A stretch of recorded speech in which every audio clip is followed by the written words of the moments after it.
Well, come on in, sit back, relax, and then as we continue with reading of Dracula by Bram Stoker, as we pick up with Chapter 17. Okay. Chapter 17, Dr. Seward's Diary, continued. When we arrived at the Berkeley Hotel, Van Helsing found a telegram waiting for him. Coming by train, Jonathan at Whitby. Important news, Mina Harker. The professor was delighted. Ah, that wonderful Madame Mina, said. Pearl among women. She arrived, but I cannot stay. She must go to your house, friend John. You must meet her at the station. Telegraph her en route, so that she may be prepared. When the wire was dispatched, he had a cup of tea. Over it, he told me of a diary kept by Jonathan Harker when abroad, and gave me a typewritten copy of it, as also of Mrs. Harker's diary at Whitby. Take these, he said. Study them well. If returned, you will be master of all the facts, and we can then better enter our inquisition. Keep them safe, for there is in them much of treasure. You will need all your faith, even you who have had such an experience as that of today. What is here told? He laid his hand heavily on and gravely on the packet of papers as he spoke. May be the beginning of the end to you, and me and many other. Or it may sound the knell of the undead who walk the earth. Read all, I pray you, with the open mind. And if you can add in any way to the story here told so, it's all important. You have kept a diary of all these so strange things, is it not so? Yes, and we shall go through all these together when we meet.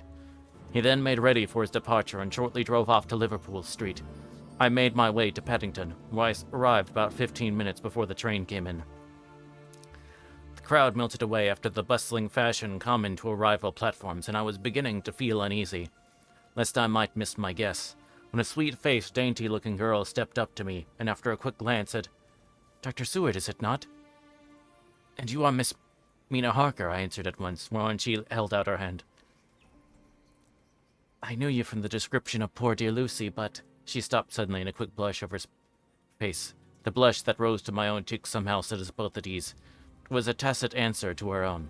I got her luggage, which included a typewriter, and we took to the Underground to Fenchurch Street.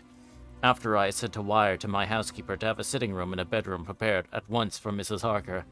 In due time we arrived. She knew, of course, that the place was a lunatic asylum, but I could see that she was unable to repress a shudder when we entered. She told me that if she might, she would come presently to my study, as she had much to say. So here I am finishing my entry in the phonograph diary, whilst I await her. As yet, I have not had the chance of looking at the papers which Van Helsing left with me. Though they lie open before me, I must get her interested in something so that I have an opportunity of reading them. She does not know how precious time is, or what a task we have in hand. I must be careful not to frighten her. Here she is. Mina Harker's Journal. 29th of September. After I had tidied myself, I went down to Dr. Seward's study. At the door, I paused a moment, for I thought I had heard him talking with someone. However, he had pressed me to be quick. I knocked at the door, and on its calling out, "Come in," I entered. My intense surprise, there was no one with him. He was quite alone, and on the table opposite him was what I knew at once from the description to be a phonograph. I had never seen one and was much interested. I had hoped I had not kept you waiting, I said, but I stayed at the door as I heard you talking and thought there was someone with you. Oh, he replied with a smile. I was only entering my diary.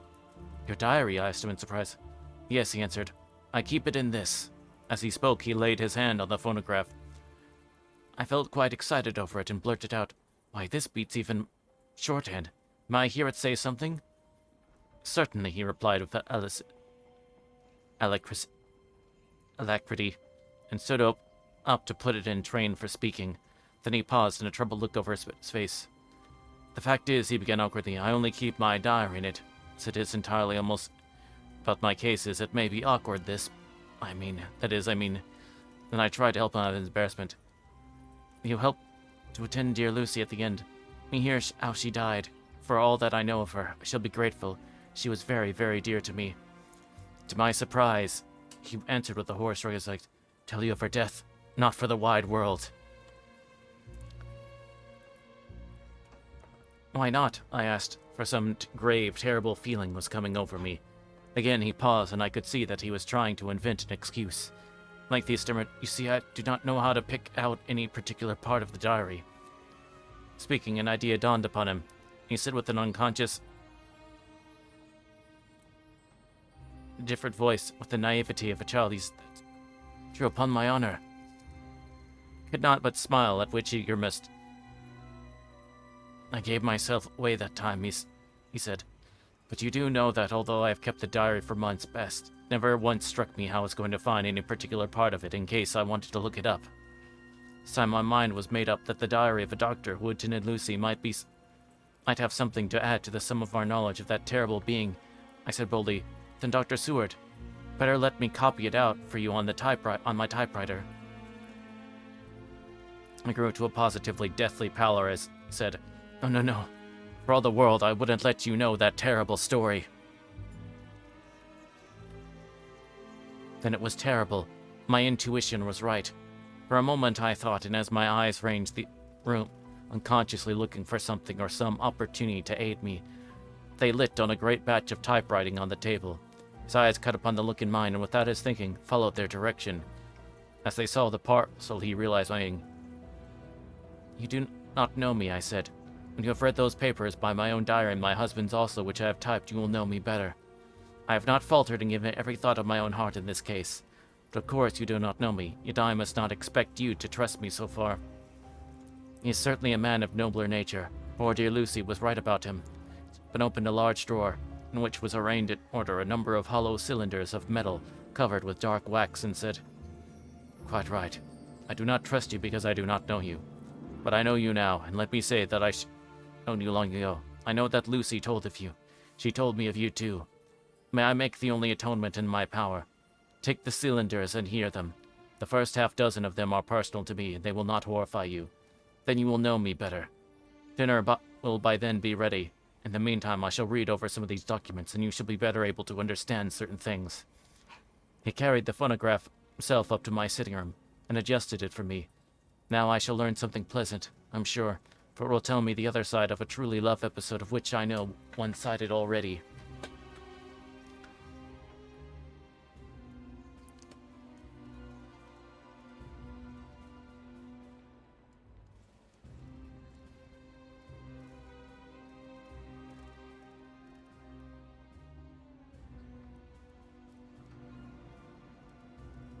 Dr. Seward's diary, the 29th of September. I was so absorbed in that wonderful diary of Jonathan Harker and that other of his wife that I let the time run on without thinking. Mrs. Harker was not down when the maid came in to announce dinner.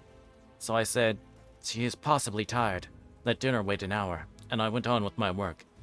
I had just finished Mrs. Harker's diary when she came in. She looked sweetly pretty but very sad, and her eyes were flushed with crying. This somehow moved me much. Of late I have had cause for tears. God knows, but the relief of them was denied me. And now the sight of those sweet eyes brightened by recent tears went straight to my heart. So I said as gently as I could, "I greatly fear I have distressed you." "Oh, not distressed me," she replied, "but I've been more touched than I can say by your grief. That is a wonderful machine, but it is cruelly true." "Hey, welcome in, Cloak. Am I going to play a game?" Probably in maybe a bit over an hour and a half. So probably in an hour and a half or hour and 45 minutes. Give or take a few minutes. So, currently I'm continuing with my reading through of the novel Dracula.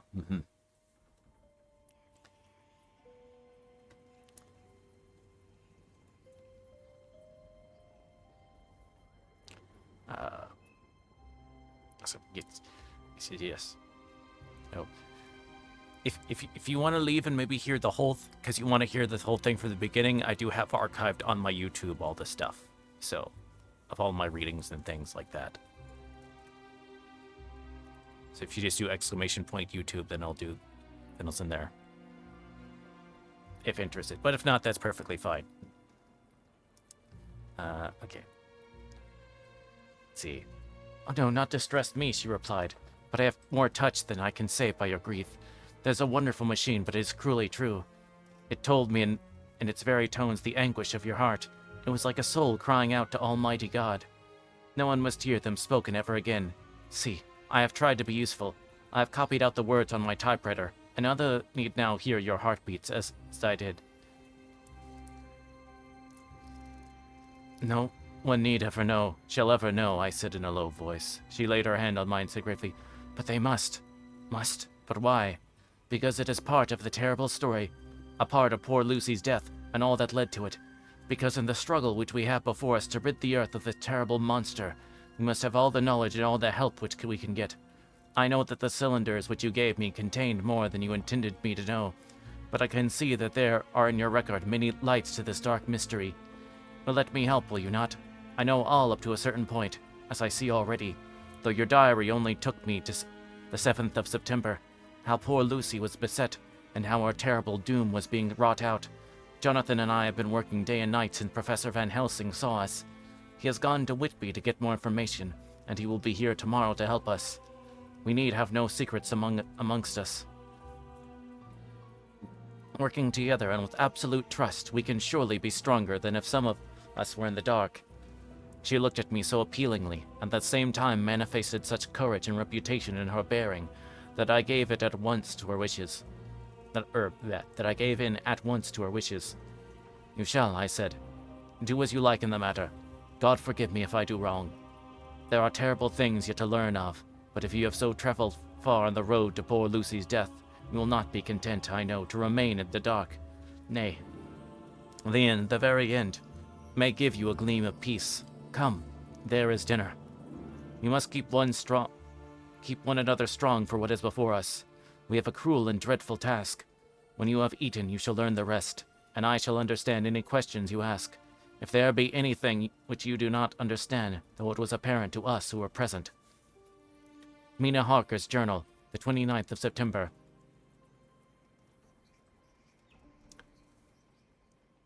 After dinner, I came with Dr. Seward to his study. He brought back the phonograph from my room, and I took a chair and arranged the phonograph so that I could touch it without getting up, and showed me how to stop it in case I should want to pause.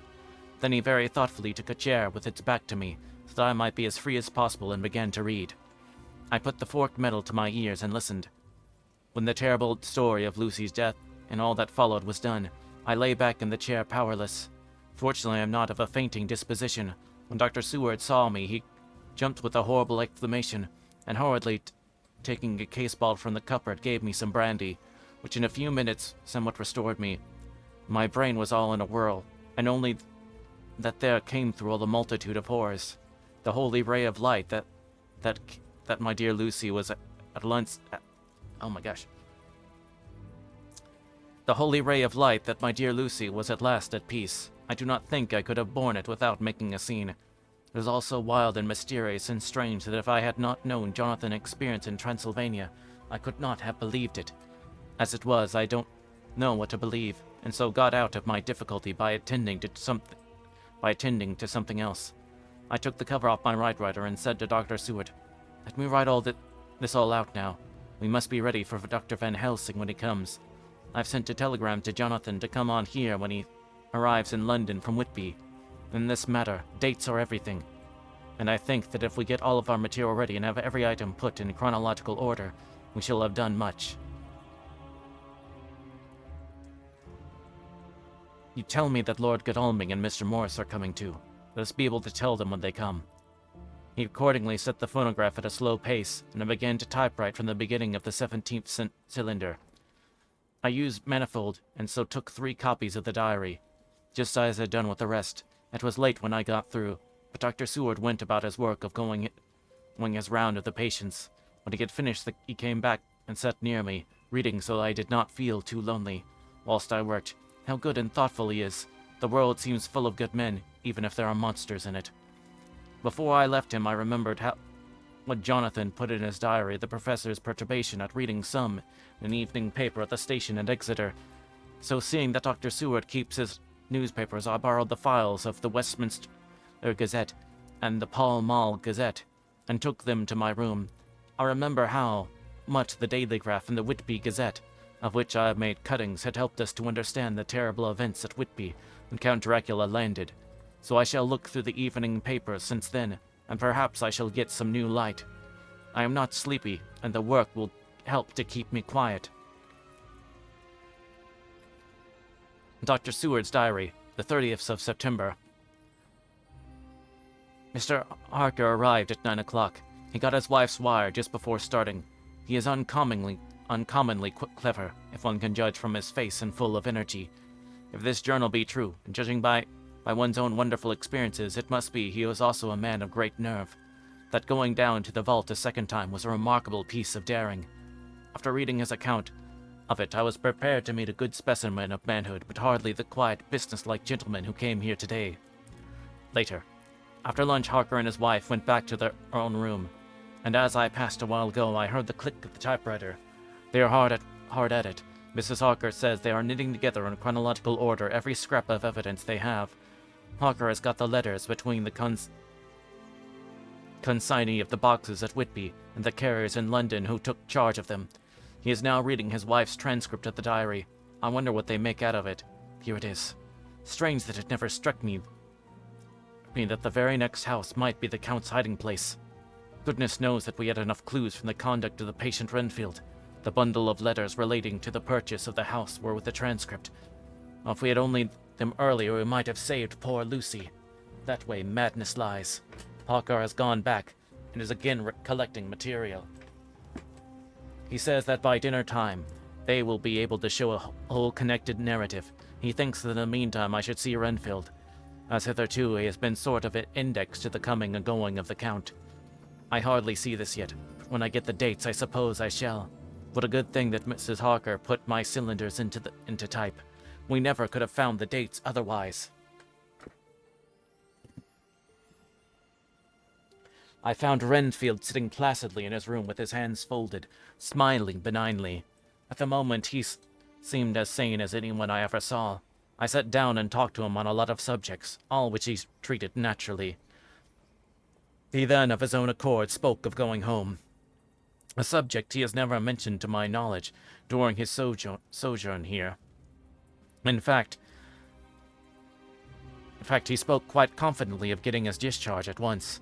I believe that had I not had the chat with Harker and read the letters and the dates of his outbursts, I should have been prepared to sign for him after a brief time of observation. As it is, I'm darkly suspicious. All these outbreaks were in some way linked to the proximity of the Count. What then does this absolute content mean?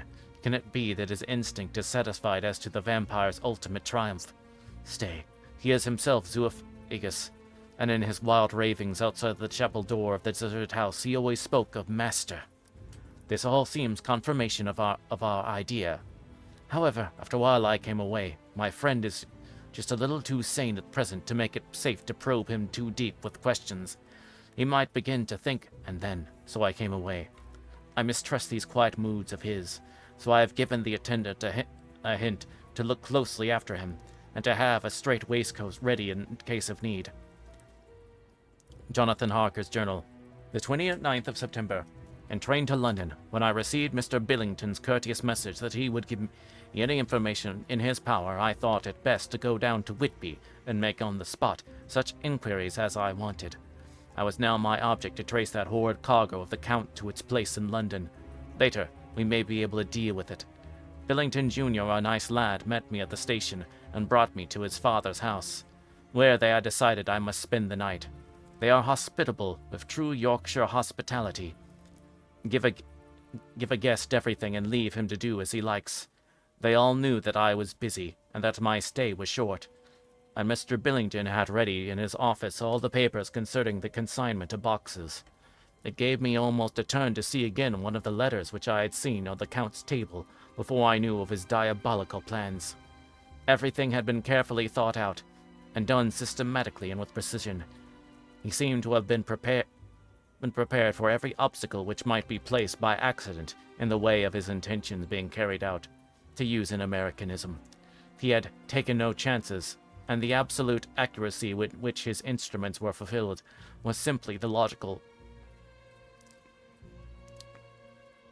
result of his care. I saw the invoice and took note of it. 50 cases of common earth to be used for experimental purposes. Also the copy to the letter to Carter Paters. Oh my gosh. I can read, I swear. Also the copy of the letter to Carter Patterson, and their reply. Of both these I got copies. This was all the information Mr. Billington gave me, so I went down to the port and saw the coast guards, the custom officers, and the harbor master, who kindly put me in communication with the men who had actually received the boxes.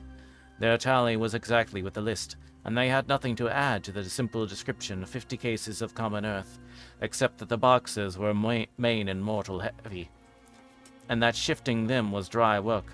One of them added that it was hard lines, that there wasn't any gentleman such like yourself, squire, to show some sort of appreciation of their efforts in a liquid form.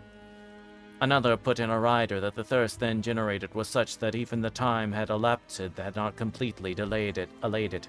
Needless to add, I took care before leaving to lift, forever and adequately, this source of reproach. 30th of September. The station master was good enough to give me a line to his old companion, the station master at King's Cross, so that when I arrived there in the morning, I was able to ask him about the arrival of the boxes. He too put me at once in communication with the proper officials, and I saw their tally was correct with the original invoice. The opportunities of acquiring an abnormal thirst had been here limited. A noble use of them had, however, been made, and again I was compelled to deal with the result in post facto manner. From there I went to Carter Peterson's central office, where I met with the utmost courtesy. They looked up the transactions in their daybook and letter book, and at once telephoned to their King's Cross office for more details. By good fortune, the man who did the teaming was waiting for work, and by office at once sent them over, sending also by one of them the waybill and all the papers connected with the delivery of the boxes at Carfax. Here again I found the tally agreeing exactly. The carrier's men were to supplement the paucity of the written words with a few more details. These were, I shortly found, connected almost solely with the dusty nature of the job, and the consequent thirst engendered in the operators. On my affording an opportunity, through the medium of the currency of the realm, of the allaying, at a later period, this beneficial evil, one of the men remarked, "That 'ere rose, governor, is the rummiest I ever was in but it ain't been touched since 100 years. There was dust that thickened the place that you might have slept in on without hurting your bones. Place that was that neglected that you might have smelled old Jerusalem in it. But the old chapel that took the psych that did. Me and my mate, we thought he'd never get out quick enough. Nor I wouldn't take less than or quit a moment to stay here after dark." Having been in the house, I would well believe him if he knew what I know. He would, I think, have raised his terms. Of one thing I'm now satisfied, that those boxes which arrived at Whitby from Varna in the Dementor were safely deposited in the old chapel at Carfax. There should be 50 of them there, unless any have since been removed, as from Dr. Seward's diary, I fear. Later, Mina and I have worked all day, and we have put all the papers into order.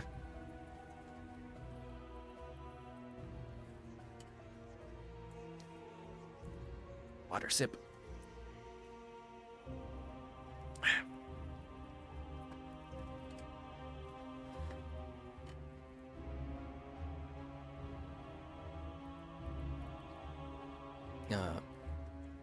Mina Harker's journal, 30th of September. I'm so glad that I hardly know how to contain myself.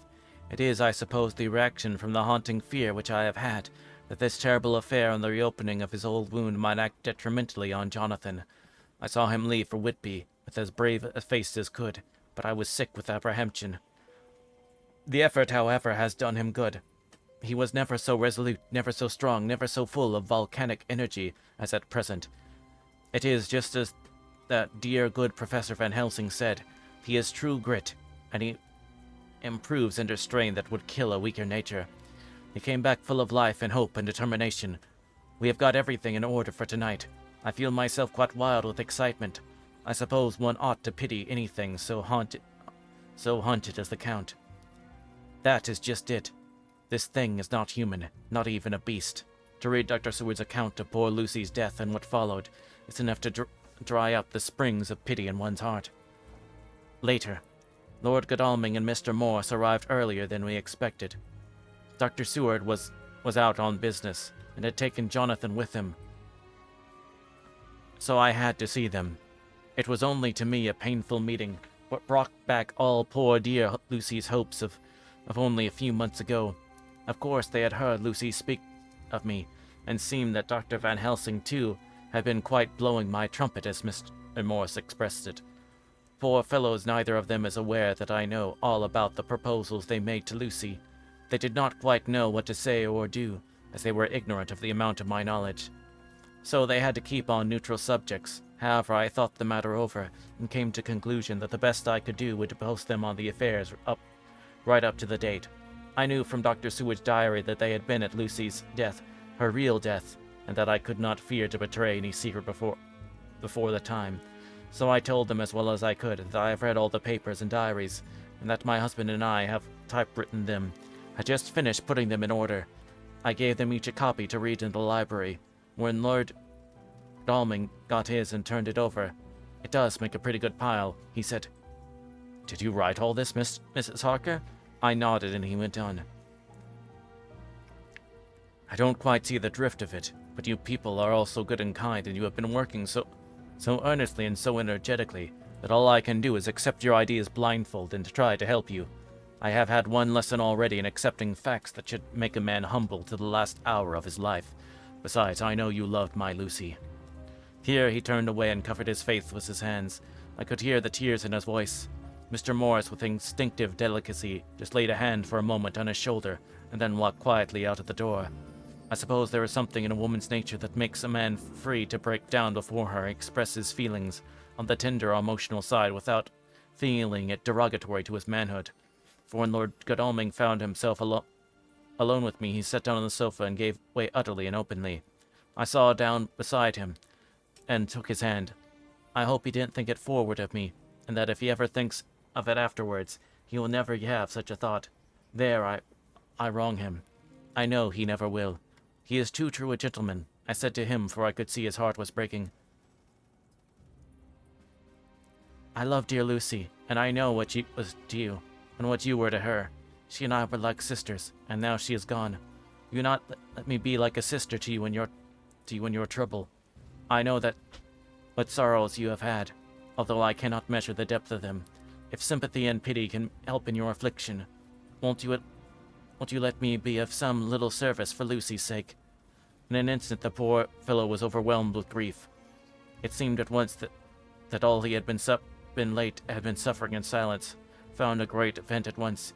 He grew quite hysterical, and raising his open hands, beat his palms together in perfect agony of his grief. He stood up, and then sat down again, and the tears rained down his cheeks. I felt an infinite pity for him, and opened my arms unthinkingly.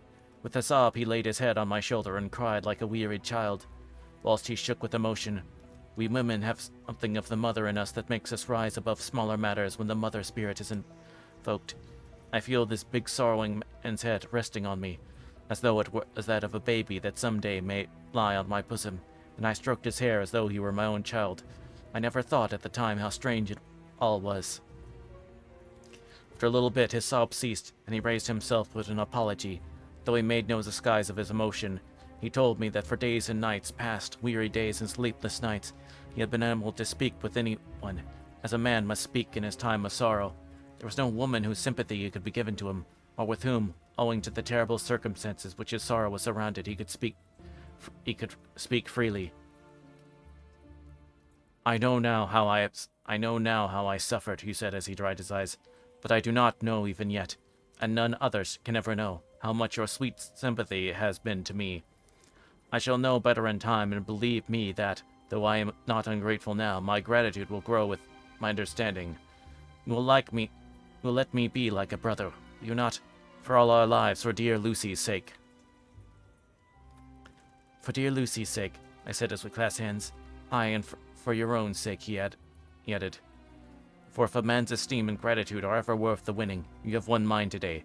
If ever the future could bring you to a time when you need a man's help, believe me, you will not call in vain. God grant that no such time may ever come to you to break the sunshine of your life. But if it ever should come, promise me that you will let me know." So earnest and his sorrow was so fresh that I felt it would comfort him, so I said, "I promise." So I came along the corridor. I saw Mr. Morris looking out of a window. He turned as he heard my footsteps. "How is Art?" he said. Then noticing my red eyes, he went on, "I see you have been comforting him. Poor old fellow, he needs it. None but a woman can help a man when he is in trouble of the heart, and he had no one to comfort him. He bore his own trouble so bravely that my heart bled for him. I saw the manuscript in his hands, and I knew that when he read it all, he would realize how much I knew. So I said to him, I wish I could comfort all who suffer from the heart. Let me be your friend,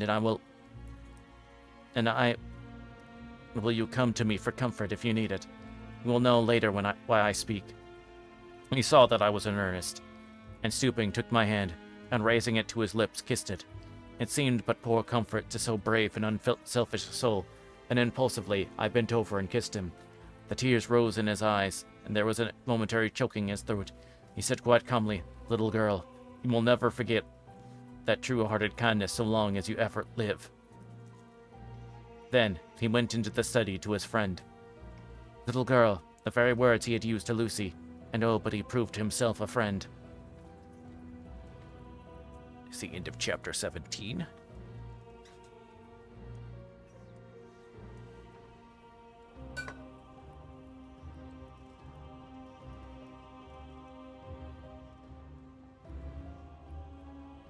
Hold on, my tea is done steaming.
Okay, sorry. Okay. Chapter 18. Dr. Seward's Diary. 30th of September. I got home at 5 o'clock and found that Godalming and Morris had not only arrived, but had already studied the transcript of the various diaries and letters which Harker had not yet returned from his visit to the carrier's men, of whom Dr. Hennessy had written to me. Mrs. Harker gave us a cup of tea, and I can honestly say that for the first time since I have lived in it, this old house seemed like home. When we had finished, Mrs. Harker said, "Seward, may I ask a favor? I want to see your patient, Mr. Renfield. Do let me see him. What you have said him in your diary interests me so much. She looked so appealing and so pretty that I could not refuse her, and there was no possible reason why I should. So I took her with me. When I went into the room, I told the man that a lady would like to see him, but he simply answered, 'Why?' 'She's going through the house and wants to see everyone in it,' I answered. 'Oh, very well,' he said. 'Very well,' he said. 'Let her come in by all means, but just wait a minute till I tidy up the place.' His method of tidying was peculiar. He simply swallowed all the flies and spiders in the boxes before I could stop him. It was quite evident that he feared, or was jealous of, some interference. When he had got through his disgusting task, he said cheerfully, 'Let the lady come in,' and sat down on the edge of his bed with his head down, but with his eyelids raised so that he could see her as she entered.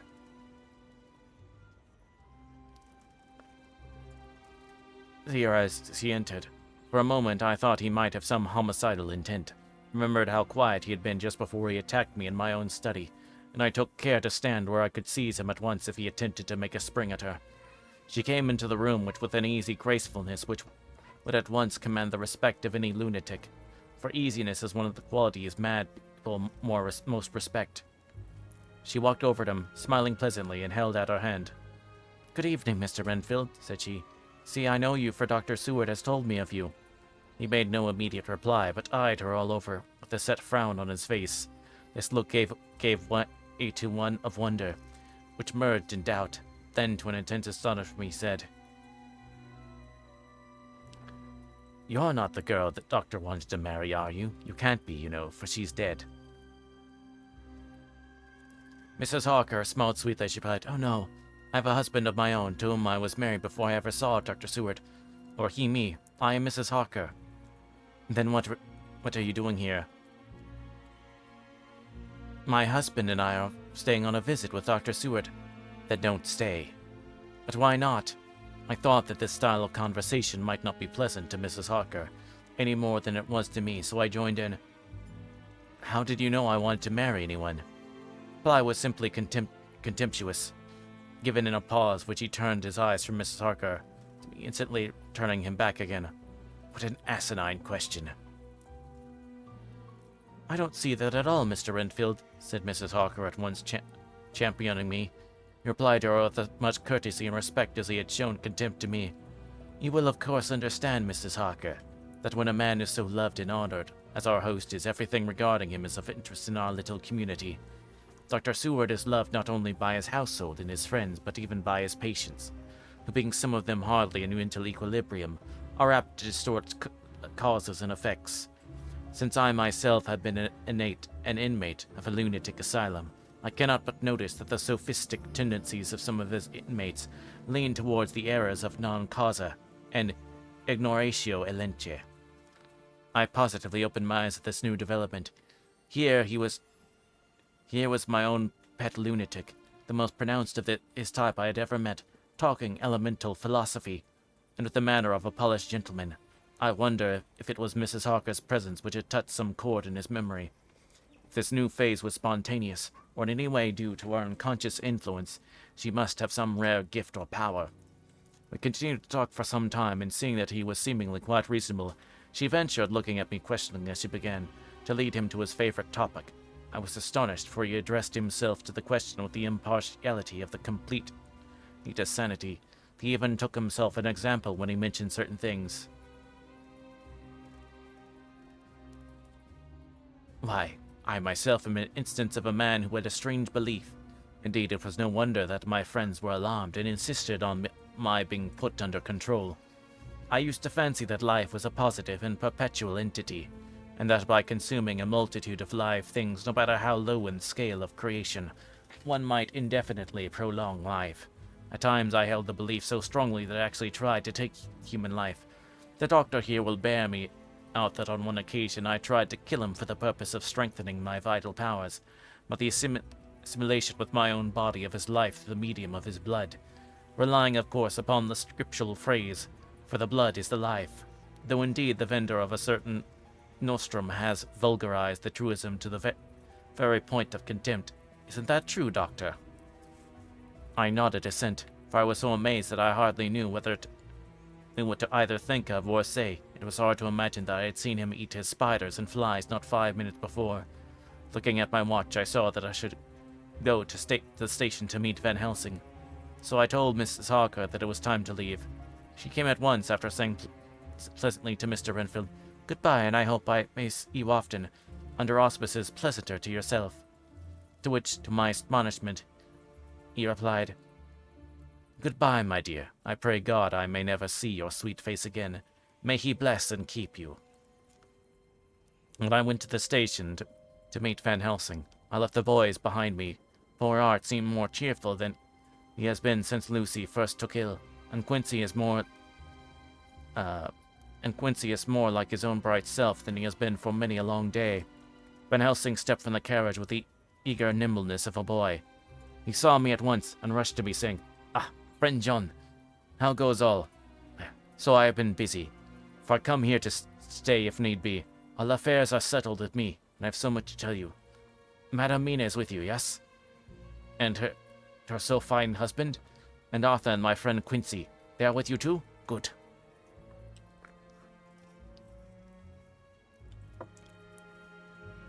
As I drove to the house, I told him of what had passed, and of how my own diary had come to be of some use through Mrs. Harker's suggestion, at which the professor interrupted me. "Ah, that wonderful Madame Mina. She has man's brain, a brain that a man should have were he much gifted. had a woman's heart. The good God fashioned her for a purpose, believe me, when he made that so good combination. Friend John, up to now fortune has made that woman of help to us after the night. She must not have to do with this so terrible affair. It is not good that she run a risk so great. We men are determined, nay, are we not pledged to destroy this monster? It is no part for a woman. Even if she be not harmed, her heart may fail her in so much, and so many horrors, and hereafter she may suffer, both in waking from her nerves and in sleep, from her dreams. Besides, she is a young woman, and not so long married. There may be other things to think of some time, if not now. You tell me she has wrote all. Then she must consult with us, but tomorrow she said goodbye to this work, and we go alone. I agreed heartily with him, and then I told him what he had found in his absence, that the house which Dracula had brought was the very next one to my own. He was amazed, and a great concern seemed to come on him. That we had known it before, he said, for then we might have reached him in time to save poor Lucy. However, the milk that is spilt cries not out afterwards, as you say. We shall not think of that, but go on our way to the end. Then he fell into silence that lasted till he entered my own gateway. Before he went to prepare for dinner, he said to Mrs. Harker, I am told, Madame Mina, by my friend Jean, that you and your husband have put up in exact order all things that have been up to this moment. Not up to this moment, Professor, she said impulsively, but up to this morning.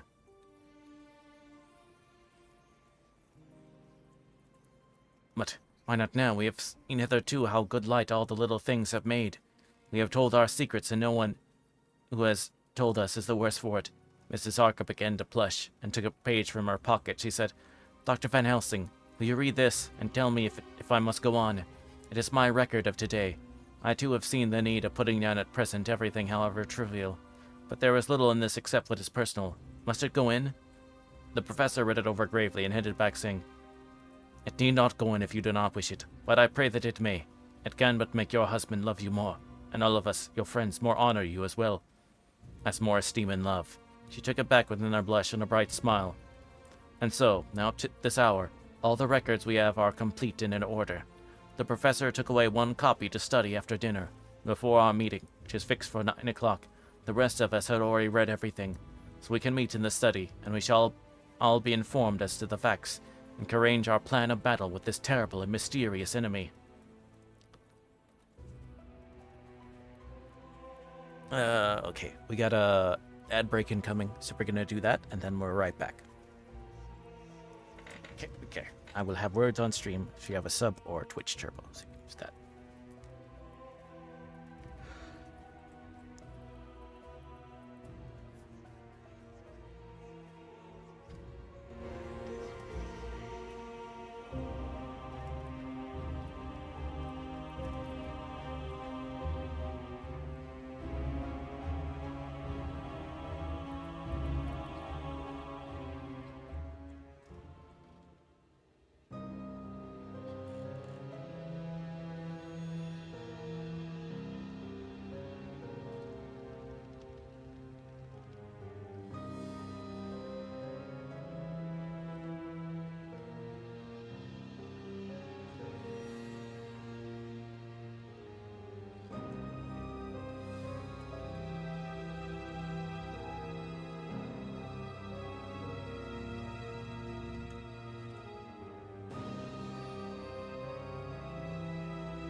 Okay, we back. Okay, switch back to the track that we're using.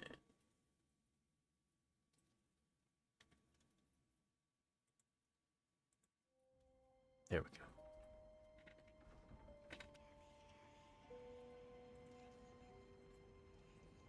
go. Okay.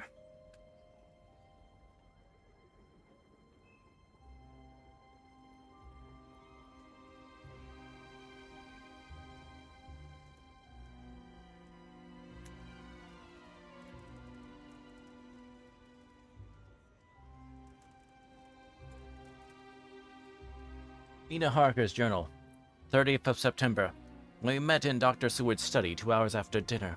We had been at 6 o'clock. We unconsciously formed a sort of board or committee. Professor Van Helsing took the head of the table, to which Dr. Seward motioned him as he came into the room. He made me sit next to him on his right, and asked me to act as secretary. Jonathan sat next to me. Opposite us were Lord Godalming, Dr. Seward, and Mr. Morris. Lord Godalming being the next to the professor and Dr. Seward in the center. The professor said, I may, I suppose, take it that we're all acquainted with the facts that are in these papers. We all expressed dissent. And he went on. Then it were, I think good that I tell you something of the kind of enemy which we have to deal. I shall then make known to you something of the history of this man, which has been ascertained for me, so we can discuss how we shall act, and we take our measures accordingly. There are such beings as vampires. Some of us have evidence that they exist, even if we not the proof of our own unhappy experience. And the teachings and records of the past give proof enough for sane peoples. I admit that at the first I was skeptic, but not that through long years I had trained myself to keep an open mind. I could not have believed it until such time as that fact thunder on my ear. See, I prove. Alas, had I known at first what now I know, nay, had I even guessed at, one so precious life had been spared.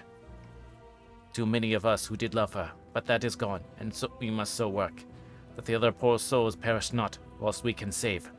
The Nosferatu, do not die like the bee when he sting once. He is only stronger, and being stronger, have yet more power to work evil. This vampire which is among us is of himself so strong in one person as 20 men. He is of cunning more than mortal, for his cunning be the growth of ages. He hath still the aids of necromancy, which is, as his etymology imply, the divination of the dead, and all the dead that he can come nigh to are for him at command. He is brute, and more than brute. He is devil and callous, and the heart of him is not. He can within his range direct the elements, the storm, the fog, the thunder. He can command all the meaner things, the rat and the owl, the bat, the moth, and the fox, and the wolf. He can grow and become small, and he can at times vanish and come unknown. How then are we to begin our strike to destroy him? How shall we find his where? And having found it, how can we destroy? My friends, this is much. It is a terrible task that we undertake, and there may be consequence to make the brave shudder. For if we fail in this our fight, he must surely win. And then, where end we? Life is nothing's. I need him not. But to fail here is not mere life or death. It is that we become as him, that we henceforth become foul things of the night like him, without heart or conscience, preying on the bodies and the souls of those who love best. To us forever are the gates of heaven shut, for who shall open them to us again? We go on for all time abhorred by all, a blot on the face of God's sunshine, an arrow in the side of him who died for man. But we are face to face with duty, and in such case must we shrink. For me, I say no more, but then I am old in life, with its sunshine, his fair places, his song of birds, his music and his love, lie far behind. You others are young, some have seen sorrow, but are fair days yet in store. What say you? Whilst he was speaking, Jonathan had taken my hand. I feared oh so much that the appealing nature of our danger was overcoming him when I saw his hand stretch out, but it was life to me to feel its touch, so strong, so self-reliant, so resolute. A brave man's hand can speak for itself, It does not even need a woman's love to hear its music. When the professor had done speaking, my husband looked in my eyes, and I in his. There was no need for speaking between us. "I answer for Mina and myself," he said. "Count me in, Professor," said Mr. Quincy Morris laconically as usual. "I am with you," said Lord Godalming, "for Lucy's sake, if for no other reason." Dr. Seward simply nodded. The professor stood up, and after laying his golden crucifix on the table, held out his hand on either side. I took his right hand and Lord Godalming his left. Jonathan held my right hand with his left and stretched across to Mr. Morris. So we all took our hands and our solemn compact was made. I felt my heart icy cold, but it did not even occur to me to draw back. Resumed our places, and Dr. Van Helsing went on with a sort of cheerfulness which showed that the serious work had begun. It was to be taken as gravely and in as businesslike a way as any other transaction of life. Well, you know what we have to contend against, but we too are not without strength. We have on our side power of combination, power denied to the vampire kind. We have sources of science. We are free to act and think. The hours of the day and night are ours equally. In fact, as so far as our powers extend, they are unfettered, and we are free to use them. We have self-devotion in a cause and end to achieve which is not a selfish one. These things are much. Now let us see how far the general powers arrayed against us are restrict, and how the individual cannot. In fine, let us consider the limitations of the vampire in general, and of this one in particular. All we have to go on are traditions and superstitions. These do not at the first appear much, when the life is one of life and death, nay, of more than either life or death. Yet must we be satisfied. In the first place, because we have to be. No other means is at our control. And secondly, because after all these things, tradition and superstition are everything. Does not the belief in vampires rest for others, though not, alas, for us on them? Ergo, which of us would have received such a possibility in the midst of our scientific, skeptical, matter-of-fact 19th century? We even scouted a belief that we saw justified under our very eyes. Take it then that the vampire, and the belief in his limitations and his cure, rests for the moment on the same base. For let me tell you, he is known everywhere that men have been. In old Greece, old Rome, he flourished in Germany all over, in France and India, even in the Churmus and in China. So far from us in all ways, there even he is, and the peoples for him at this day have following the wake of the berserker Icelander, the devil-begotten Hun, the Slav, the Saxon, the Magyar. So far, then, we have all we may act on, and let me tell you that very much of the beliefs are justified with what you have seen in our own so unhappy experience. The vampire live on, and cannot die by mere passing of the time. He can flourish when that he can fatten on the blood of the living. Even more, we have seen amongst us that he can grow younger, that his vital faculties grow strenuous, and seem as though they refresh themselves with his special pabulum is plenty. But he cannot flourish without his diet. He eats not as others. Even friend Jonathan, who lived with him for weeks, did not see him eat. Never. He throws no shadow. He makes in the mirror no reflect, as again Jonathan observed. He has the strength of many at his hands, witness against Jonathan when he shut the door against the wolves. And when he help him from the diligence too, he can transform himself to wolf, as we gather from the ship arrival in Whitby. When he tear open the dog, he can be as bat. As Madam Mina saw him on the window at Whitby, and as friend John saw him fly from this so near house, and as my friend Quincy saw him at the window of Miss Lucy. He can come in mist which he create. The noble ship's captain proved him this. But from what we know, the distance he can make this mist is limited, and it can only be around himself. He come on moonlit rays as elemental dust, as again Jonathan saw those sisters in the castle of Dracula. He becomes so small we ourselves saw Miss Lucy, ere she was at peace, slip through a hair-breadth space at the tomb door. He can, when once he find his way, come out from anything, or into anything, no matter how close, it be bound or even fused up with fire. Solder, you call it. He can see in the dark. No small power this in a world which is one half shut from the light. But hear me through. He can do all these things, yet he is not free. Nay, He is even more prisoner than the slave of the galley, than the madman in his cell. He cannot go where he lists. He who is not of nature has yet to obey some of nature's laws. Why we know not. He may not enter at the first unless there be someone of the household to bid him to come, though afterwards he can come as he pleases. His power ceases, as does all evil things at the coming of the day. Only at certain times can he have limited freedom. If he be not at the place where he is bound, he can only change himself at noon, or exact sunrise or sunset. These things we are told, and in this record of ours we have proof by inference. Thus, whenever he can do as he will within his limit. When he have his earth home, his coffin home, his hell home, the place unhallowed, as we saw when we went to the grave of the suicide at Whitby. Still, at other time, he can only change when the time come. It is said, too, that he can only pass running water at the slack or the flood of the gate. Then there are things which afflict him that he has no power, as the garlic that we know of, and even for things sacred, as this symbol in my crucifix, that was amongst us even now when we resolve. To them he is nothing, but in their presence he take his place far off and silent with respect. There are others too which I shall tell you of, lest in our seeking we may need them. The branch of wild rose on his coffin, keep him that he may not move from it. A sacred bullet fired into the coffin kill him so that he be true dead. And as for the stake through him, we know of its peace, or the cut-off head that giveth rest. We have seen it with our eyes. Thus, when we find the habitations of this man that was, we can confine him to his coffin and destroy him. We obey what we know, but he is clever. I've asked my friend Arminius of Budapest University to make his record, and from all the means that are, he tell me of who he has been. He must indeed have been that voivode Dracula, who won his name against the Turk, over the great river on the very frontier of Turkeyland.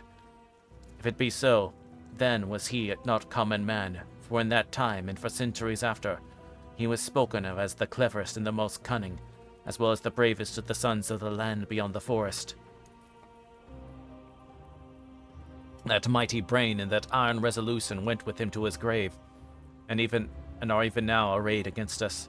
The Draculas were, says Arminius, a great and noble race, though now and again were scions, who were held by their coevals to have had dealings with the evil one. They learned his secrets in the schoolmanse, among the mountains over Lake Hermannstadt, where the devil claims the 10th scholar as his due. In the records are such words as Strigoi, witch, Ordog, and Pakol, Satan and hell, and in one manuscript this very Dracula is spoken as of vampire. And we all understand, too, they have been from the loins of this very one great men and good women. Their graves make sacred the earth where alone his foulness can dwell. For it is not the least of its terrors that this evil thing is rooted deep in all good. In soil barren of holy memories it cannot rest. Whilst they were talking, Mr. Morris was still looking steadily at the window, and he now got up quietly and went out of the room. There was a little pause, and then the professor went on.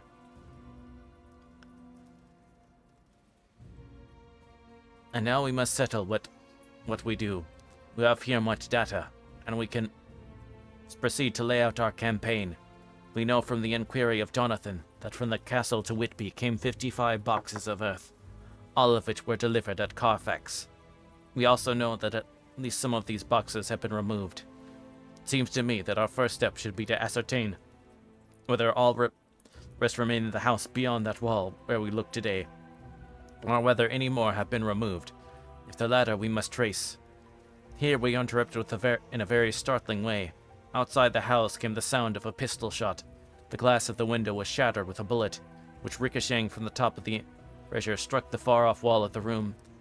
I am afraid I am at heart a coward, for I shrieked out. The men all jumped to their feet. Lord Godalming flew over the window and threw up the sash. As he did, we heard his voice without. Sorry, I fear I have alarmed you. I should come in and tell you about it. A minute later he came and said, it was an idiotic thing of me to do, and I ask your pardon. Mrs. Harker, most sincerely. I fear I frightened you terribly. But the fact is that whilst the professor was talking, there came a big bat and sat on the windowsill. I've got such a horror of the damn brutes from recent events that I cannot stand them. And I went out to have a shot, as I've been doing of late of evenings, whenever I have seen one. You used to laugh at me for it then, Art. Did you hit it? Dr. Helsing. I don't know, I fancy not, for it flew away in the wood. Without saying any more, he took his seat, and the professor began to resume his statement. You must trace each of these boxes. When we are ready, we must either capture or kill this monster in his lair. Or, we must, so to speak, sterilize the earth, so that no more he can seek safety in it. Thus, in the end, we may find him in this form of man between the hours of noon and sunset, and so engage with him when he is at his most weak. And now for you, Madam Mina. This night is the end until all be well. You are too precious for us to have such risk. When we part tonight, you no more must question. We shall tell you all in good time. We are men, and are able to bear. But you must be our star and our hope, and we shall act all the more free that you are not in danger, such as we are. After all the men, even Jonathan, seemed relieved, but did not seem to me good that they should brave danger. Perhaps lessen their safety, strength being the best safety through care of me. But their minds were made up, and though it was a bitter pill for me to swallow, I could say nothing save to accept their chivalrous care of me. Mr. Morris resumed the discussion. There's no time to lose. I vote we have a look at this house right now. Time is everything with him, and swift action on our part may save another victim. I own that my heart began to fail when the time for action came so close, but I did not say anything, for I had a greater fear that if I appeared as outdrag or a hindrance to their work, they might even leave me out of their counsels altogether. They have now gone off to Carfax, with means to get into the house. Men-like, they had told me to go to bed and sleep, as if a woman can sleep when those she loves are in danger. I shall lie down and pretend to sleep, lest Jonathan have added anxiety about me when he returns. Dr. Seward's diary, the 1st of October, 4 a.m. Just as we were about to leave the house, an urgent message was brought to me from Renfield to know if I would see him at once, as he had something of the utmost importance to say to me. I told the messenger to say I would attend to his wishes in the morning. I was busy just at the moment. The attendant added, He's even very importunate, sir. I've seen him so eager. I don't know what. No, but what? If you don't see him soon, he will have one of his violent fits. I knew the man would not have said this without some cause, so I said, All right, I'll go now, and I asked the others to wait a few minutes for me as I shall go and see my patient. Take me with you, friend John, said the professor. His case in your diary interests much. And it had bearing, too, now and again on our case. I should much like to see him, especially when his mind is disturbed. May I come also? Asked Godalming. Me too? Said Quincy Morris. May I come? May I come? Asked Harker. I nodded, and we all went to the passage together. We found him in states of considerable excitement, but far more rational in his speech and manner than I had ever seen. There was an unusual understanding of himself, which was unlike anything I had ever met with in a lunatic, and he took it for granted that his reasons would prevail with others entirely sane. We all went into the room, but none of the others at first said anything. His request was that I would at once release him from the asylum and send him home. This he backed up with arguments regarding his complete recovery and adduced his own existing sanity. I appealed to your friends, he said. You'll perhaps not mind sitting in judgment on my case. By the way, you have not introduced me. So astonished, the oddness of introducing a madman in an asylum did not strike me at the moment. Besides, there was a certain dignity in the man's manner, so much of the habit of equality, that I at once made the introduction. Lord Godalming, Professor Van Helsing, Mr. Quincy Morris of Texas, Mr. Jonathan Harker, Mr. Renfield. He shook hands with each of them and said in turn, Godalming, I had the honor of seconding your father at Wyndham. I grieve to know by your holding the title that he is no more. He was a man loved and honored by all who knew him, and in his youth was, I have heard, the inventor of a burnt rum punch, much patronized on Derby night. Mr. Morris, you should be proud of your great state. Its reception into the Union was a precedent, which may have far-reaching effects hereafter, when the pole in the tropics may hold allegiance to the Star and Stripes. The power of treaty may yet prove a vast engine of enlargement when the Monroe Doctrine takes its place as a political fable. What shall any man say of his pleasure at meeting Van Helsing? Sir, I make no apology for dropping all forms of conventional prefix.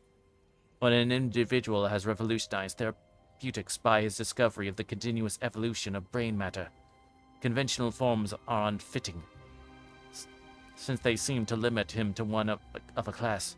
You gentlemen, whom by nationality, by heredity, or by possession of natural gifts are fitted to hold your respect in places in the moving world, I take to witness that I am as sane as at least the majority of men who are in full possession of their liberties.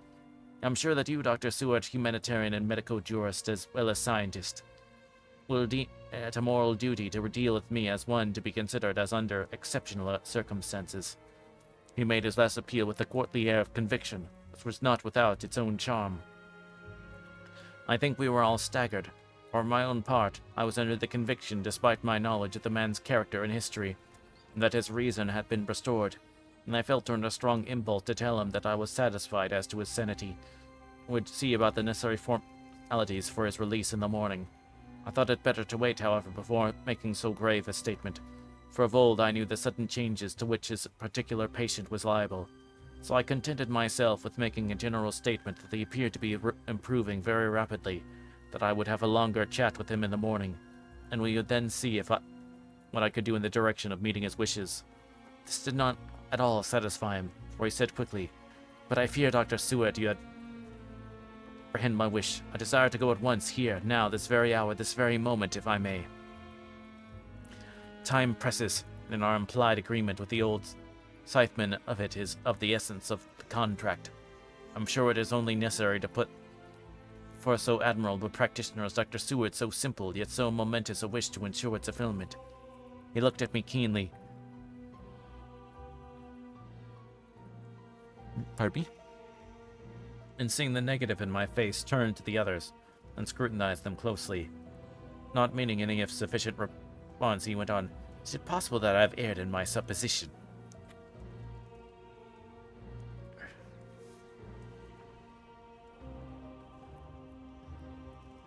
"You have," I said frankly, but at the same time as I felt brutally. There was a considerable pause, and then he asked slowly, "And I suppose I must only shift in my ground of respect. Let me ask for this concession, boon, privilege, what you will. I'm content to implore in such a case, not on personal grounds, but for the sake of others. Not at liberty to give you the whole of my reasons, but you may, I assure you, take it from me, that they are good ones, sounded unselfish, and spring from the high sense of duty. Could you look, sir, into my heart, you would approve to be the full sentiments which animate me. Nay, more, you would count me as amongst the best and truest of your friends." Again he looked at us all keenly, at a growing conviction that this sudden change of his entire intellectual method was but yet another phase of his madness, and so determined to let him go on a little longer, knowing from experience that he would, like all lunatics, give himself away in the end. Van Helsing was gazing at him with a look of utmost intensity, his bushy eyebrows almost meeting with the fixed concentration of his look. He said to Renfield in a tone which did not surprise me at the time, but only when I thought of it afterwards, for it was one of addressing an equal, "Can you not tell frankly your real reason for wishing to be free tonight? Will undertake that if you will satisfy me, a stranger without prejudice, habit of keeping an open mind, Dr. Seward will give you, at his own risk and on his own responsibility, the privilege you seek." He shook his head sadly. With a look of poignant regret on his face, the professor went on, "Come, sir, bethink yourself. You claim the privilege of reason in highest degree, since you seek to impress us with your complete reasonableness. You do this, whose sanity we have reason to doubt, since you are not yet released from medical treatment for this very defect. If you will not help us in our effort to choose the wisest course, how can we perform the duty which you yourself put upon us? Be wise and help us, and if we can, we shall aid you to achieve your wish." He shook his head as he said, "Dr. Van Helsing, I have nothing to say, your argument is complete, and if I were free to speak, I should not hesitate a moment, but I am not my own master in the matter. I can only ask you to trust me. If I am refused, the responsibility does not rest with me." I thought it was now time to end the scene. It was becoming too comically grave, so I went towards the door and saying, "Come, my friends, we have work to do. Good night." As however I got near the door, a new change came with the patient. He moved towards me so quickly that for a moment I feared he was about to make another homicidal attack. My fears, however, were groundless, for he held up his two hands imploringly and made his petition in a moving manner. As he saw that the very excess of his emotion was militating against him, by restoring us more to our old relations, he became still more demonstrative. I glanced at Van Helsing and saw my conviction reflected in his eyes, so I became a little more fixed in my manner, if not more stern, and motioned to him that his efforts were unavailing. I had previously seen something of the same constant growing excitement in him when he had to make some request at which, at the time, he had thought much, such, for instance, as when he wanted a cat, and I was prepared to see the collapse into the same sullen acquiescence on this occasion. My expectation was not realized. When he found that his appeal would not be successful, he got into quite a frantic condition. He threw himself upon his knees and held up his hands, bringing them in plaintive supplication, and poured forth a torrent of entreaty, with the tears rolling down his cheeks and his whole face in form expressive of the deepest emotion. "Let me entreat you, Dr. Seward. Let me implore you to let me out of this house at once. Send me away how you will and where you will. Send keepers with me with whips and chains. Let them take me in a straight waistcoat, manacled and leg-ironed, even to the gaol. But let me out of this. You don't know what you do by keeping me here. I'm speaking from the depths of my own heart, of my very soul. You don't know me how you wrong me, or how, and I may not tell. I may not tell. By all you hold sacred, by all you hold dear, by your love that is lost, by your hope that lives, for the sake of the Almighty. Take me out in this and save my soul from guilt. Can't you hear me, man? Can't you understand? Will you never learn? Don't you know that I am sane and earnest now? That I am no lunatic in a mad fit, but a sane man fighting for his soul? Hear me. Let me go, let me go, let me go." I thought the longer this went on and the wilder he would get, and so would bring it on a fit, so I took him by the hand and raised him up. "Come," I said suddenly. "No more of this. We have quite enough already. Go to your bed and try to behave more discreetly." He suddenly stopped and looked at me intently for several moments. Then, without a word, he rose and moved over, sat down on the side of the bed. The collapse came, as on former occasions, just as I expected. When I was leaving the room, last of our party, he said to me in a quiet, well-bred voice, "You will, I trust, Dr. Seward, do me the justice to bear in mind later on that I did what I could to convince you tonight."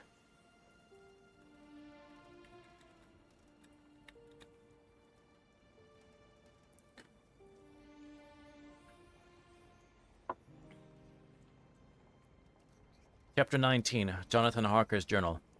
1st of October, 5 a.m. I went with the party to the search with an easy mind, for I think I never saw Mina so absolutely strong and well. I'm so glad that she consented to hold back and let us men do the work. Somehow it was a dread to me that she was in this fearful business at all. But now that our work is done, and that is due to our energy and brains and foresight that the whole story is put together in such a way that if every point tells, she may well feel that her part is finished, and that she can henceforth leave the rest to us. We were, I think, all a little upset by the scene with Mr. Renfield. When we came away from his room, we were silent still we got back to the study. Then Mr. Moore said to Dr. Seward, "Say, Jack, if that man wasn't attempting a bluff, he's about the sanest lunatic I ever saw. I'm not sure, but I believe that he had some serious purpose. And if he had, it was pretty rough on him not to get a chance." Lord Godalming and I were silent, but Van Helsing added, "Friend John, you know more lunatics than I do, and I'm glad of it. For I fear, if it had been decided, I would have, before that last historical outburst, have given him free. But we live and learn. In our present task, we must take no chance. My friend Quincy would say, 'All is best as they are.'" Dr. Seward's to answer before them in the dreamy kind of way. "I don't know what I agree with you, but if that man had been an ordinary lunatic, I could have taken my chance on trusting him. But he seems so mixed up with the Count in an indexy kind of way that I'm afraid of doing anything wrong by helping his fads. I can't forget how he prayed with almost equal fervor for a cat, and then tried to tear my throat out with his teeth. Besides, he called the Count Lord and Master. He may want to get out to help him in some diabolical way. That horrid thing has the wolves and the rats and his own kind to help him, so I suppose he isn't above trying to use a respectable lunatic. He certainly did seem earnest, though. Only hope we have done his best. These things, in conjunction with the wild work here we have at hand, help to unnerve a man. The professor stepped over, and laying his hand on his shoulder, said in his grave, kindly way, "Friend John, have no fear. We're trying to do our duty in a very sad and terrible case. We can only do as we deem best. What else have we to hope for except the pity of the good God?" Lord Godalming had slipped away for a few minutes, but now he returned. He held up a little silver whistle as he remarked, "That old place may be full of rats and so. I've got an antidote on call." Having passed the wall, we took on our way to the house, taking care to keep in the shadows of the trees and on the lawn when the moonlight shone out. When we got to the torch, the professor opened his bag and took out a lot of things, which he laid on the step, sorting them into 4 little groups, evidently one for each, then spoke. "Friends, we're going into a terrible danger. It's arms of many kinds. Our enemy is not merely spiritual. Remember, he has the strength of 20 men, and that our necks or our windpipes are of the common kind, and therefore breakable or crushable. His are not amenable to mere strength. A stronger man or a body of men more strong in all than hurt him can I certain times hold him, but they cannot hurt him as we can be hurt by him. We must therefore guard ourselves from his touch. Keep this thing near your heart." As he spoke, he lifted a little silver crucifix and held it out to me. Nearest him, "Put these flowers around your neck." Here he handed it to me, a wreath of withered garlic blossoms. "For the enemy is more mundane, the revolver and this knife. For 8 in all, these small electric lamps, which you can fasten to your breast, and for all and above all, last this, which we must not desecrate needless. This is a portion of sacred wafer," which he put in an envelope and handed to me. Each of the others were similarly equipped. I said, "Friend John, where the skeleton keys? So that we open the door, we need not break house by window, as before at Miss Lucy's." Dr. Seward carried 1 or 2 skeleton keys, his mechanical dexterity as a surgeon standing him in good stead. Presently he got one to suit. After a little play back and forth, the bolt yielded. With a rusty clang shot back, was pressed on the door, the rusty hinges creaked, and it slowly opened. It was startlingly like the image conveyed to me in Dr. Seward's diary of the opening of Miss Westenra's tomb. I fancy that the same idea seems to strike the others. When they cord, they shrank back. The professor was the first to move forward and stepped into the open door. In manus tuas domine," he said, crossing himself as he passed over the threshold. We closed the door behind us, lest when we should have lit our lamps, we should possibly attract attention for the road. The professor carefully tried the lock, lest we might not be able to open it from within should we hurry making our exit. Then we all lit our lamps and proceeded on our search.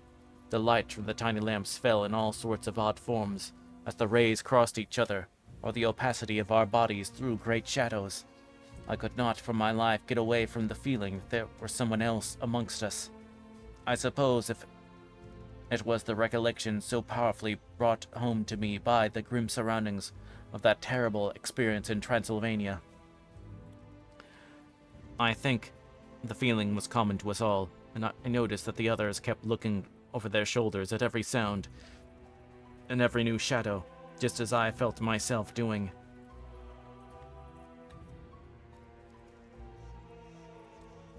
The whole place was thick with dust. The floor was seemingly inches deep, except when there were reeking footsteps, which on holding down my lamp I could see marks of hobnails when the dust was cracked. The walls were fluffy and heavy with dust, and the corners were masses of spiders' webs, whereon the dust had gathered till they looked like old tattered rags as the weight had torn them partly down. On the table in the hall there was a great bunch of keys with a time-yellowed label on each. They had been used several times, for on the table were similar rents in the blanket of dust, similar to that exposed when the professor lifted them. He turned to me and asked, "You know this place, Jonathan?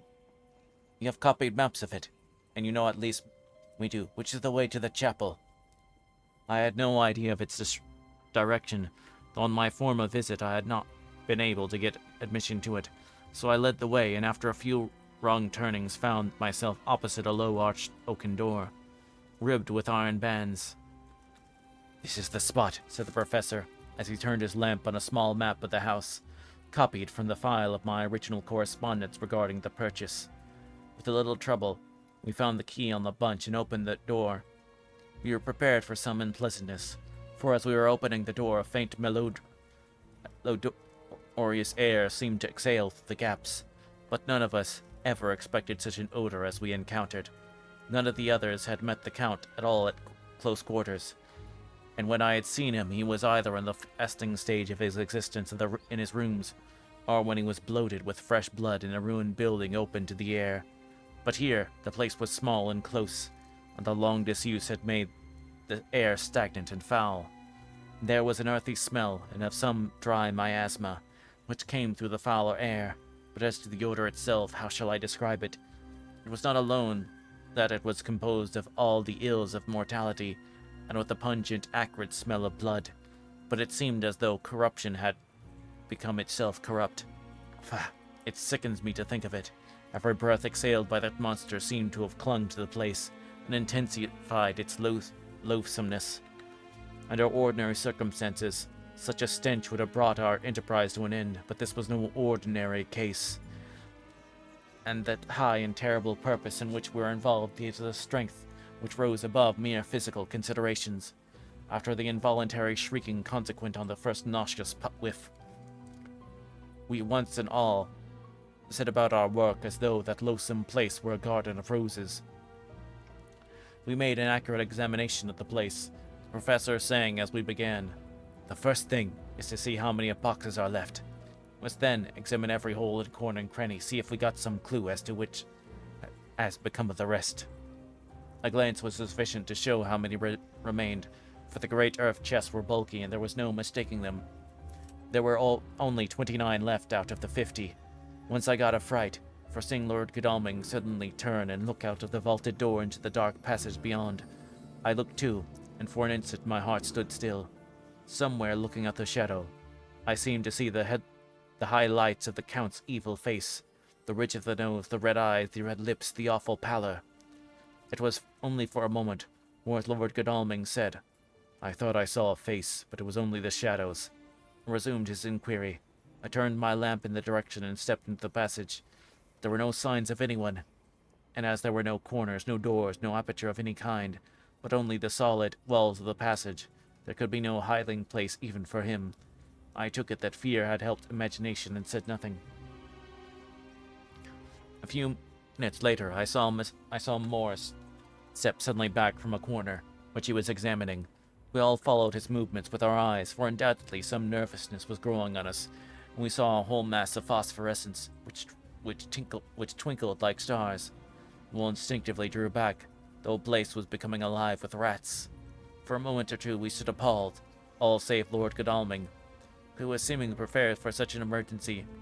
Rushing over to the great iron-looking door which Dr. Seward had described from the outside, and which I had seen myself, he turned the key in the lock, drew the huge bolts, and swung the door open. Then, taking his little silver whistle from his pocket, he blew a low, shrill call.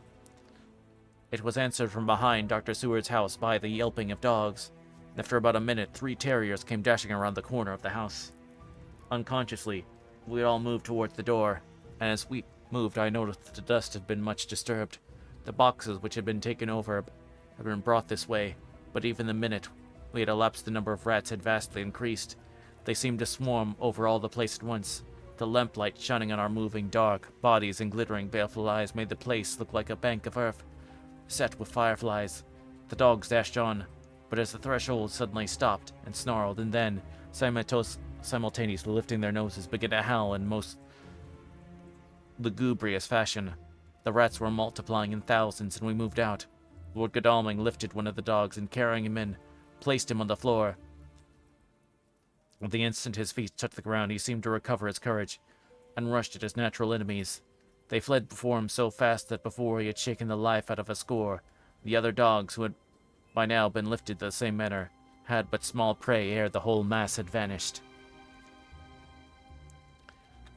With their going, it seemed as if some evil presence had departed, for the dogs frisked about and barked merrily as they made sudden darts at their prostrate foes, and turned them over and tossed them in the air with vicious shakes. We all seemed to find our spirits rise, whether it was the purifying of the deadly atmosphere by the opening of the chapel door, or the relief which we experienced by finding ourselves in the open, I know not, but most certainly the shadow of dread seemed to slip from us like a robe, and the occasion of our coming lost something of its grim significance. Though we did not slacken a whit in our resolution, we closed the outer door and barred and locked it. Bringing the dog with us, began our search of the house.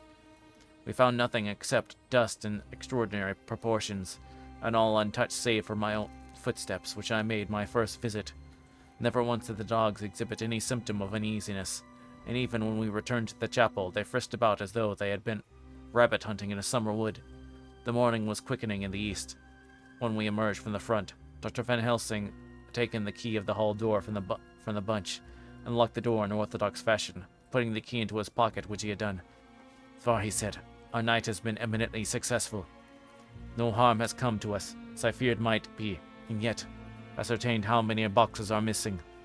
More than all do I rejoice that this, our first and perhaps our most difficult and dangerous step, has been accomplished without the bringing thereunto our most sweet Madam Mina, or troubling her waking or sleeping thoughts with sights and sounds and smells of horror, which he might never forget. One lesson, too, we have learned, if he be allowable to argue a particular, that the brute beasts, which are to the Count's command, are yet themselves not amenable to his spiritual power. For look, these rats would come to his call, just as from his castle atop he summoned the wolves to your going and that poor mother's cry. Though they come to him, they run pell-mell from so little the dogs of my friend Arthur. We have other matters before us, other dangers, other fears in that monster. He has not used his power over the brute world for the only or the last time tonight. So be it that he has gone elsewhere. Good.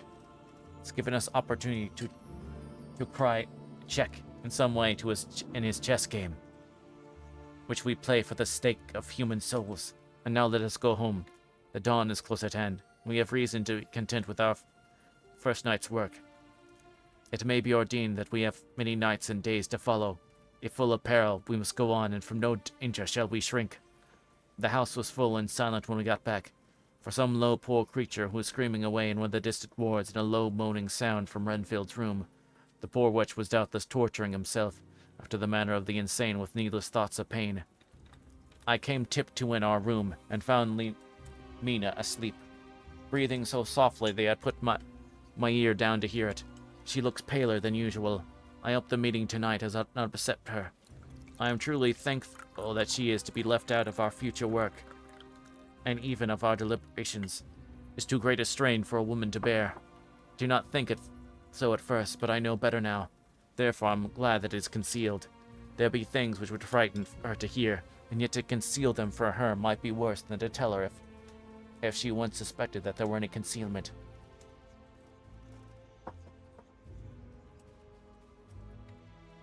Henceforth, our work is to be sealed victor, last such times as we can tell her that all is finished, and they are free from a monster of the netherworld. I dare say it will be difficult to begin to keep silence after such confidence as ours, but I must be resolute. Tomorrow I shall keep over tonight's doings, and shall refuse to speak of anything that has happened. I rest on the sofa so as not to disturb her.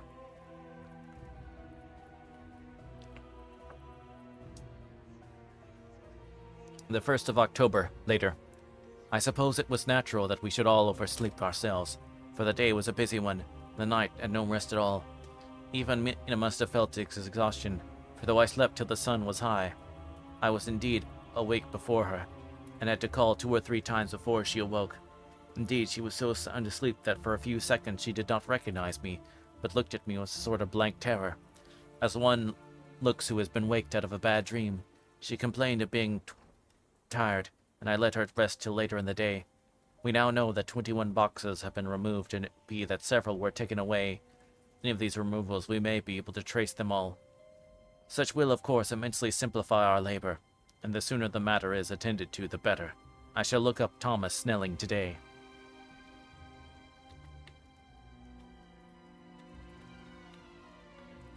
Dr. Seward's diary, the 1st of October.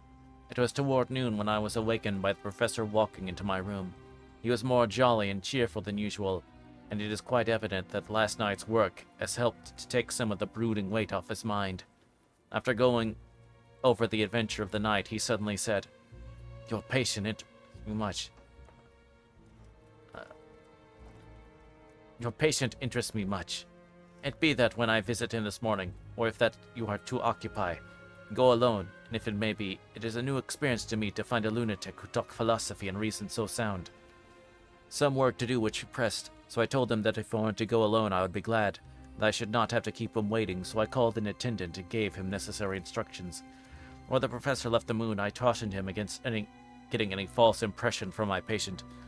But, he answered, I want to talk of himself and his delusions as to consumed live things. He said to Madame Mina, as I see in your diary of yesterday, that he had once such a belief. Why do you smile, friend John? Excuse me, I said, but the answer is here. I laid my hand on the typewritten matter. A sane and learned lunatic made that very statement of how he used to consume life. His mouth was actually nauseous with the flies and spiders which he had eaten just before Mrs. Harker entered the room. Van Helsing smiled in turn. Good, he said. Memory is true, friend John. I should have remembered. Yet this very obliquity of thought and memory, which makes mental disease such a fascinating study.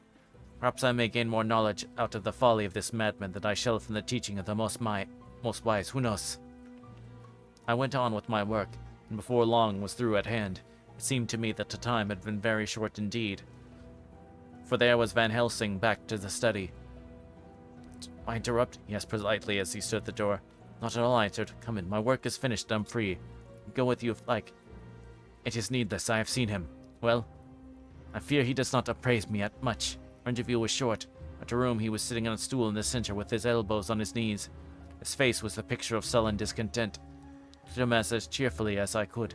Such a pressure of respect as I could assume. He made no reply whatsoever. Don't you know me, I asked? His answer was not reassuring. I know you well enough. You are the old fool Van Helsing. I wish you would take yourself and your idiotic brain theory somewhere else. Damn all thick-headed Dutchmen. Not a word more would he say, but sat in his implacable sullenness as indifferent to me as though I had not been in the room at all. It's departed this time my chance of him learning from this so clever lunatic. So I shall go, if I may, and cheer myself with a few happy words with the sweet and Madame Mina, friend John. It does not rejoice me speaking that she is no more to be pained. Word with our terrible things, though she'll miss her help. It is better so. I agree with you with all my heart, I answered earnestly, for I did not want to weaken him in this matter. Mrs. Harker is better out of it. Things are quite bad enough for us. For us, all men of the world, and who have been in many tight places in our time. It's no place for a woman, and if she had remained in touch with the affair, it would be in time infallibly have wrecked her. So Van Helsing has gone to confer with Mrs. Harker and Harker. Quincy and Art are all out following up the clues as the earth boxes. I shall finish my round of work, and we shall meet tonight. Mina Harker's journal, 1st of October. It is strange to me that's kept in the dark as of today after Jonathan's full confidence for so many years, to see him manifestly avoid certain matters, and those the most vital of all. This morning I slept late out of the fatigue of yesterday. Though Jonathan was late too, he was the earlier. He spoke to me before he went out, never more sweetly or tenderly, but he never mentioned a word of what happened, the visit to the Count's house. Yet he must have known how terribly anxious I was, poor dear fellow. Suppose it must have distressed him, even more than it did me. They'll agree that it would be best that I should not be drawn further into this awful work, and I acquiesced. But to think that he keeps anything from me, and now I am crying like a silly fool when I know it comes from my husband's great love, and from the good wishes of those other strong men. That has done me good. Well, someday Jonathan will tell me all, unless it should be ever be that he should think for a moment that I kept anything from him. I still keep my journal as usual. Then if he has feared of my trust, I shall show it to him, with every thought of my heart put down for his dear eyes to read. I feel strangely sad and low-spirited today. Suppose it's the reaction from the terrible excitement. Last night I went to bed when the men had gone, simply because they told me to. Didn't feel sleepy, and I did feel full of devouring anxiety. I kept thinking over everything that has been in ever since Jonathan came to see me in London. All seems like a horrible tragedy, with fate pressing on relentlessly to some destined end. Everything that one does seems, no matter how right it be, to bring up on the very thing which is most to be deplored. If I hadn't gone to Whitby, perhaps poor dear Lucy would be with us now. She hadn't taken to visiting the churchyard till I came, and if she hadn't come there in the day with me, she would have walked in there in her sleep. If she hadn't gone there at night asleep, the monster couldn't have destroyed her as she did. Why did I ever go to Whitby? There now, crying again. Wonder what has come over to me today. Hide it from Jonathan, for if he knew that I've been crying twice in one morning, I who never cried on my own account, and whom he has never caused to shed a tear, the dear fellow would fret his heart out. I shall put a bold face on, and if I do feel weepy, he shall never see it. I suppose just one of the lessons of we poor women we have to learn. I can't quite remember how I fell asleep last night. Remember hearing the sudden barking of the dogs and a lot of queer sounds, like praying on a very tumultuous scale from Mr. Renfield's room, which was somehow under this. And then there was silence over everything, silence so profound that it startled me. I got back and looked out the window. All was dark and silence, the black shadows from the moonlight seemingly full of a silent mystery of their own. Not a thing seemed to be stirring, but all to be grim and fixed as death or fate, so that a thin streak of white mist that crept with almost imperceptible slowness across the grass towards the house seemed to have a sentience and a vitality of his own. I think that the digression of my thoughts must have done me good. When I got back to bed, I found a lethargy creeping over me. I lay a while, but could not quite sleep, so I got out and looked out of the window again.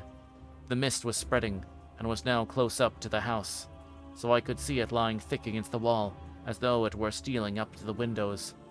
The poor man was more loud than ever, and though I could not distinguish a word he said, could in some ways recognize his tones, some passionate entreaty on his part. Then there was the sound of a struggle, and I knew that the attendants were dealing with him. So frightened that I crept into bed, pulled the clothes off my head. Putting my fingers in my ears, I was then not a bit sleepy, at least I thought, but I must have fallen asleep, for except dreams, remember anything until morning, when Jonathan woke me. I think that it took me an effort and a little time to realize where I was, and that it was Jonathan who was bending over me. My dream was very peculiar, and was almost typical of the way that waking thoughts become merged in continued dreams. I thought I was asleep, and waiting for Jonathan to come back. I was very anxious about him, and I was powerless to act. My feet and my hands and brain were weighed. Nothing could proceed at the usual pace. And so I slept uneasy and thought. Then it began to dawn on me that the air was heavy, and dank and cold. I put back the clothes from my face, and found to my surprise that all was dim around. The gaslight which I left lit for Jonathan had burned down, came only like a tiny red spark through the fog, which had evidently grown thicker and poured into the room. Then it occurred to me that I had shut the window before I had come to bed. But I would have got out to make certain of the point, but some leaden lethargy seemed to chain my limbs and even to my will. I lay still and endured what was all. I closed my eyes, but could still see through my eyelids. It was so wonderful what tricks our dreams play us, and conveniently we can imagine.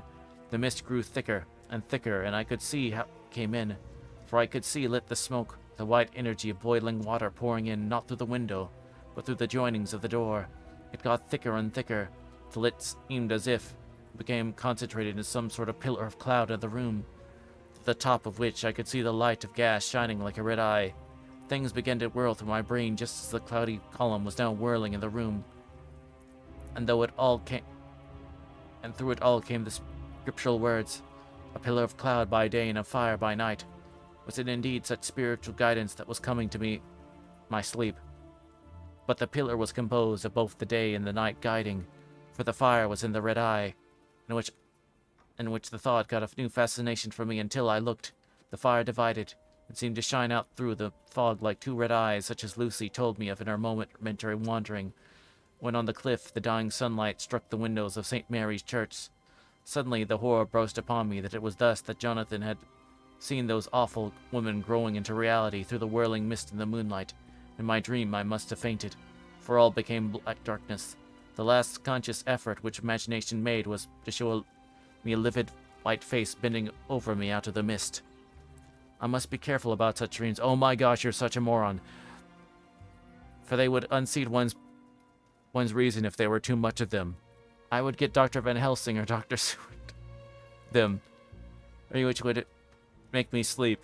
Only that I fear to alarm them. Such a dream at present time would become woven in their fears for me. Tonight I shall strive hard to sleep naturally. If I do not, I shall tomorrow night get them to give me a dose of chloral that cannot hurt me for once and give me a good night's sleep. Last night tired me more than if I had not slept at all.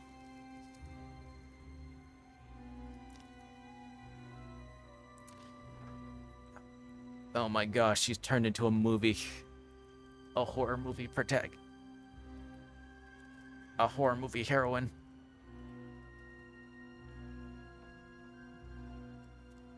And not one of the smart ones. 2nd of October at 10 p.m. Last night I slept but did not dream. I must have slept soundly, for I was not waked by Jonathan coming to bed. But the sleep was not refreshing for me, for today I feel terribly weak and spiritless. I spent all day yesterday trying to read or lying down dozing. Afternoon, Mr. Renfield asked if he might see me. Poor man, he was very gentle, and when I came away, he kissed my hand and bade God bless me. Some way it affected me much. I'm crying when I think of him. This is a new weakness, of which I must be careful. Jonathan would be miserable if he knew that I've been crying. He and the others were out till dinner time, and they all came in tired. I did what I could to brighten them up, and I suppose that the effort did me good, for I forgot how tired I was. After dinner they sent me to bed, and all went off to smoke together. As they said, but I knew that they wanted to tell each other of what had occurred to each during the day. I could see from Jonathan's manner that he had been something important to communicate. It's not so sleepy as I could have been, and so before they went I asked Dr. Seward to give me a little opiate of some kind, so I had not slept well the night before. He very kindly gave me a sleeping draught, which he gave to me, telling me that it would do me no harm. As it was very mild, I have taken it and am waiting for sleep, which still keeps me aloof. I hope I have not done wrong, for as sleep begins to flirt with me, a new fear comes, that I may have been foolish in thus depriving myself of the power of waking. I might want it. Here comes sleep. Good night.